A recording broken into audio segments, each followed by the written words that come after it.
Oui, mais on dit aussi un budget de 6,8 milliards. Oui. Ça coûte aussi de l'argent, des Jeux Olympiques. Alors, vous savez, il est important, là, pour vos auditeurs, de donner quelques précisions. Il y a deux budgets, en fait. Il y a le budget de l'organisation sportive, qui est évalué à peu près à 3 milliards. Celui-ci, il est rentable. Lors de toutes les organisations des Jeux Olympiques, il a toujours été rentable. Il y a 3 tiers. Un tiers qui provient du comité olympique, qui fait un chèque d'environ à peu près 1 milliard. Il y a un tiers qui viendra de la billetterie, à peu près 1 milliard. Et nous avons un troisième tiers qui vient du programme marketing. Oui. Et ensuite, il y a le programme d'investissement. Là, c'est moitié public, moitié privé. Et il faut financer notamment la construction d'une piscine olympique. C'est pas grand-chose. La construction d'une aréna de 1000 places, c'est pas grand-chose. Financer la construction du village olympique et du village de médias qui donnera à terme, après les Jeux, 4500 logements. Écoutez, le village média, c'est quand même plus d'1,5 milliard.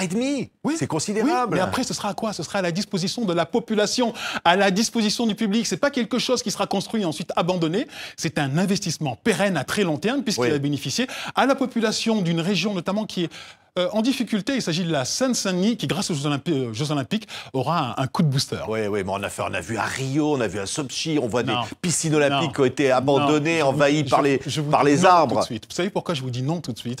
Parce que vous prenez les éditions précédentes. Il a fallu construire effectivement des infrastructures. Vous prenez Pékin, il a fallu construire 8 infrastructures d'importance. Vous prenez Rio, c'était 8 aussi. Londres, 16. Et à Paris, vous savez quoi?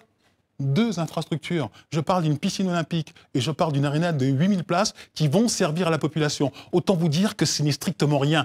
95% des installations sont déjà construites. Et en plus, nous allons faire quoi? Proposer nous allons proposer un paysage extraordinaire au monde entier. Vous aurez des compétitions qui se dérouleront sur les Champs-Élysées, qui vont se dérouler au Trocadéro, à la Tour Eiffel. Ce sera extrêmement spectaculaire pour l'ensemble du monde et de la planète. Pas de mauvaise surprise, Sylvain Henry. C'est parce qu'on voit bien ce qui s'est passé à Montréal. On en est revenu.